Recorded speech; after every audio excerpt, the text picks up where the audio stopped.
देखिए, remote work अब सिर्फ एक ट्रेंड नहीं रहा, बल्कि ये काम करने का एक नया परमानेंट तरीका बन चुका है।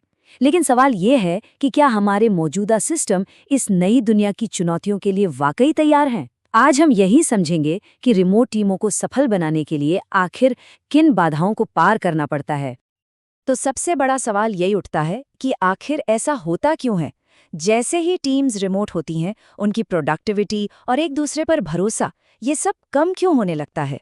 ये एक ऐसी पहेली है जिसका सामना आज दुनिया भर के मैनेजर्स कर रहे हैं। चलिए इसकी जड़ तक चलते हैं। तो सबसे पहली और शायद सबसे बड़ी मुश्किल है विजिबिलिटी गैप। जरा सोचकर देखिए, एक नॉर्मल ऑफिस में तो सब दिखता है कि कौन क्या कर रहा है, लेकिन रिमोट सेटअप में ये ट्रांसपेरेंसी कहीं खो जाती है। और जब काम दिखाई नहीं देता तो धीरे धीरे विश्वास भी धुंधलाने लगता है। और ये बात बिल्कुल 100% सही है। जब काम अदृश्य होता है तो विश्वास असंभव होता है। ट्रांसपेरेंसी के बिना होता यह है कि टीमें असलियत पर नहीं बल्कि अंदाजों पर चलने लगती हैं, और बस यहीं से गलतफहमियां और टकराव पैदा होते हैं, जो किसी भी टीम के लिए जहर की तरह हैं। तो फिर इसका हल क्या है?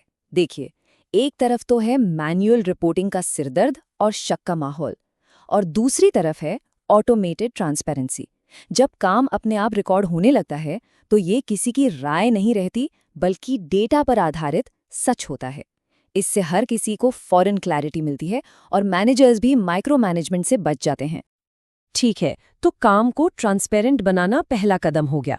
लेकिन सोचिए, अगर टीम को यही न पता हो कि जाना किस तरफ है, तो फिर तेज भागने का भी क्या फायदा? यहीं पर दूसरी बड़ी समस्या सामने आती है, अलाइनमेंट गैप, मतलब एक कॉमन डायरेक्शन और क्लैरिटी की कमी। और ये एक कड़वा सच है। प्रोजेक्ट्स में देरी अक्सर मेहनत की कमी से नहीं होती, बल्कि इसलिए होती है क्योंकि जिम्मेदारी साफ नहीं होती। जब ये क्लियर ही नहीं होता कि गेंद किसके पाले में है, तो हर कोई दूसरे का इंतजार करता रहता है और काम वहीं का वहीं रुक जाता है। इसका हल है एक ऐसा सिस्टम बनाना जो सबके लिए सिंगल सोर्स ऑफ ट्रूथ का काम करे। मतलब हर काम, हर डेडलाइन और हर जिम्मेदारी, सब कुछ एक ही जगह पर मौजूद हो। इससे कंफ्यूजन की कोई गुंजाइश ही नहीं रहती। टीम के हर मेंबर को पता होता है कि उनसे क्या उम्मीद की जा रही है, जिससे काम अपने आप तेजी से आगे बढ़ता है। अब बात करते हैं एक ऐसे मुद्दे की जो अक्सर प्रोडक्टिविटी का साइलेंट किलर बन जाता है, एडमिनिस्ट्रेटिव काम। रिमोट टीमों में छुट्टियों और टीम की अवेलेबिलिटी को मैनेज करना सुनने में छोटी बात लग सकती है, लेकिन इसमें होने वाली गड़बड़ी पूरे प्रोजेक्ट की रफ्तार धीमी कर सकती है। और मजे की बात देखिए, यही रिमोट वर्क का सबसे बड़ा पैराडॉक्स है। जो फ्लेक्सिबिलिटीज का सबसे बड़ा फायदा है, वही सबसे बड़ी चुनौती भी बन जाती है। जब ये पता लगाना ही मुश्किल हो जाए कि कौन कब अवेलेबल है, तो रिसोर्स प्लानिंग करना एक बुरे सपने जैसा हो जाता है। तो इसका समाधान असल में बहुत सीधा और सरल हो सकता है। सोचिए, जब छुट्टी अप्लाई करना और उसे मंजूर करना बस एक बटन दबाने जितना आसान हो जाए, तो पूरे प्रोसेस से तनाव ही खत्म हो जाता है। ये उस एडमिनिस्ट्रेटिव केओस में एक सिस्टम और प्रिडिक्टेबिलिटी ले आता है, जो वरना बहुत सारा वक्त बर्बाद कर सकता है।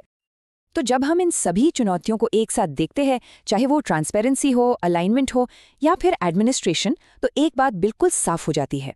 हमें टुकड़ों में अलग अलग समाधान नहीं चाहिए।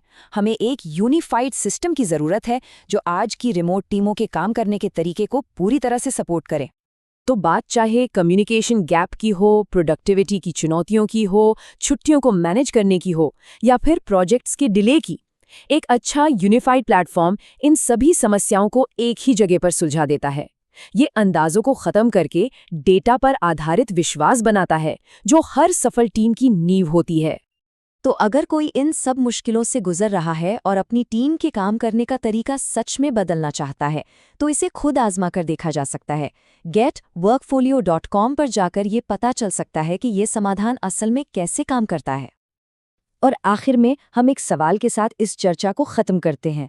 जरा सोचिए, क्या आपके संगठन के पुराने तौर तरीके और सिस्टम्स कहीं काम के भविष्य को अपनाने में सबसे बड़ी रुकावट तो नहीं बन रहे हैं? इस पर विचार करना बहुत जरूरी है।